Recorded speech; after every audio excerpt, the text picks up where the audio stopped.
Hello guys मैं आज Bonalu restaurant style paneer masala कारि और ये कारिखन बनाबले खूबे सहज खाबले खूब धुनिया। ये कारिखन एबार आपुनी बनाई चाबसुन आहकसुन चाओ এইখন मैं केनेदरे तैयार करिलु। यार बाबे লৈ লৈছো मैं 200 ग्राम पनीरखिनि मैं पेकेटर लैसु সেইভাবে मैं অকমান সময় गरम पानीत তিয়াই उठाई लैसु और ভালদৰে যিমান পাৰো পানীখিনিও টুকি লৈছো। লগতে লৈ লৈছো মই 3টা ডাঙৰ পিয়াজ আৰু লৈছো 2টা ডাঙৰ সাইজৰ বিলাহী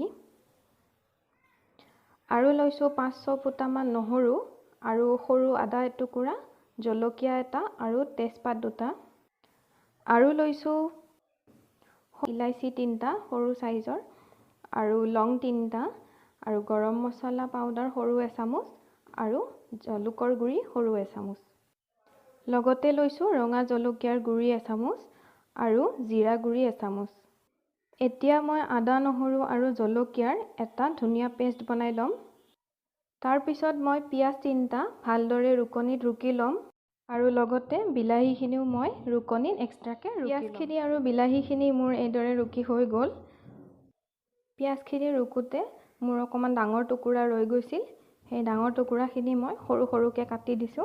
তেনেদৰে আপুনি বিলাহীৰো যদি টুকুৰা ৰৈ যায় তেনে সৰু সৰুকে কাটি দিলে হ'ব। এতিয়া মই পনীৰখিনি লৈ লম আৰু ইয়াত অকমান নিমখ অকমান হালধি গুৰি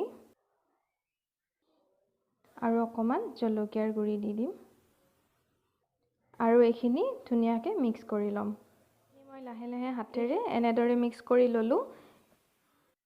এতিয়া মই এইদৰে এটা কেৰাহী লৈছো আৰু কেৰাহীটোত সৰিয়হৰ তেল দি পেলাই তেলখিনি গৰম হ'ব। মোৰ কেৰাহীটো গৰম হৈ গৈছে আৰু মই ইয়াত পনীৰখিনি লাহে লাহে দি দিম।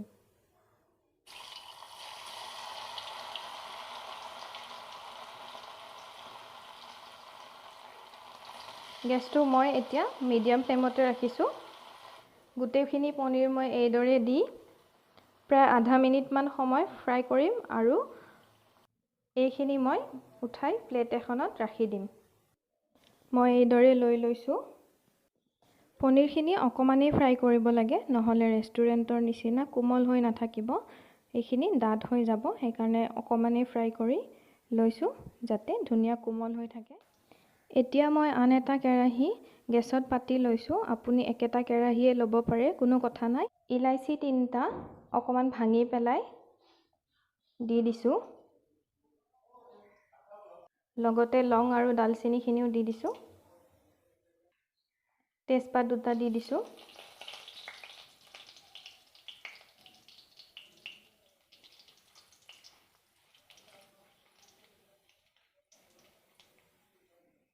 আৰু এইখিনি অকমান সময় ৰাখি মই এতিয়া পিয়াজখিনি দি দিম। এতিয়া মই এইদৰে দি দিছো পিয়াজখিনি আৰু ভালদৰে অকমান লৰাই দিছো।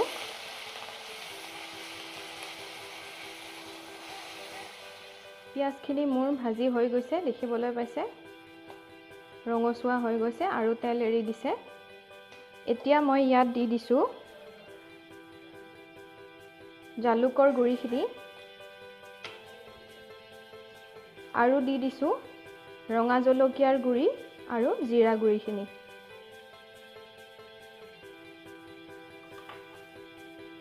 এতিয়া মই এইখিনি ভালদৰে লৰাই দিম।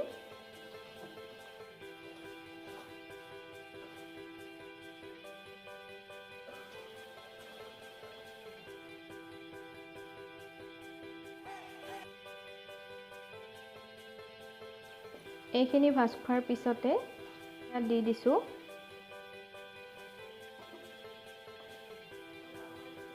ৰুকি থোৱা বিলাহীখিনি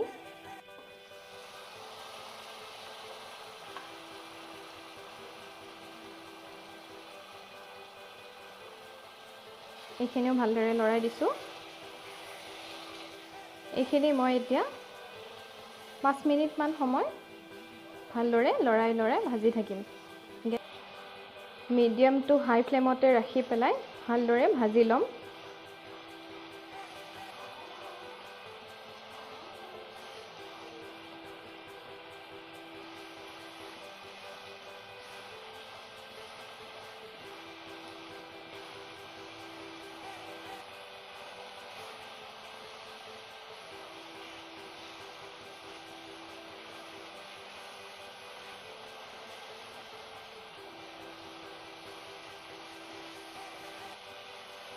পনীৰখিনি মোৰ ভাজি হৈ গৈছে আৰু এতিয়া এইখিনি দেখিবলৈ পাইছে মছলাখিনিয়ে ধুনীয়াকৈ তেল এৰি দিছে আৰু এতিয়া ইয়াত মই এনেকুৱা গ্লাছ এটাৰে 1 গ্লাছ পানী এড কৰি দিম।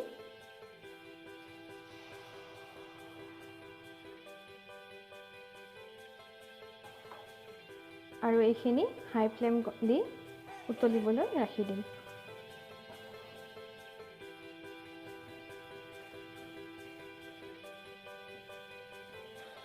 এইখিনি এতিয়া খুব ধুনীয়াকৈ উতল খাইছে আৰু মছলাখিনি ভাজি থাকোঁতে মই আদা নহৰু পেষ্টখিনিও দি দিছিলোঁ, সেইখিনি ভিডিঅ' কৰা নহ'ল। আপোনালোকে মছলাখিনি ভজাৰ সময়তে আদা নহৰু পেষ্টখিনি দি ল'ব। এতিয়া মই ইয়াত দি দিছোঁ অকণমান নিমখ। মই নিমখ সোৱাদ অনুসৰি দিছোঁ। আপোনালোকে যিমান খায় সেইদৰে দি দিব। ইয়াত মই এতিয়া পনীৰখিনি দি দিছোঁ।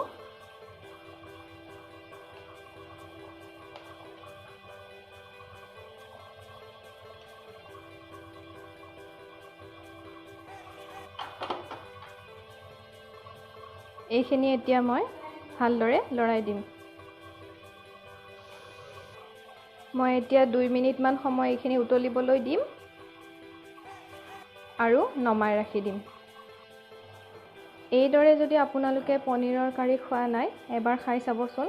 খুবেই সোৱাদ হয় আৰু পনীৰখিনিও খুব কোমল হৈ থাকে আৰু প্ৰায় ৰেষ্টুৰেণ্টৰ নিচিনাই লাগে খাই। আপোনালোকে এবাৰ খাই চাবচোন।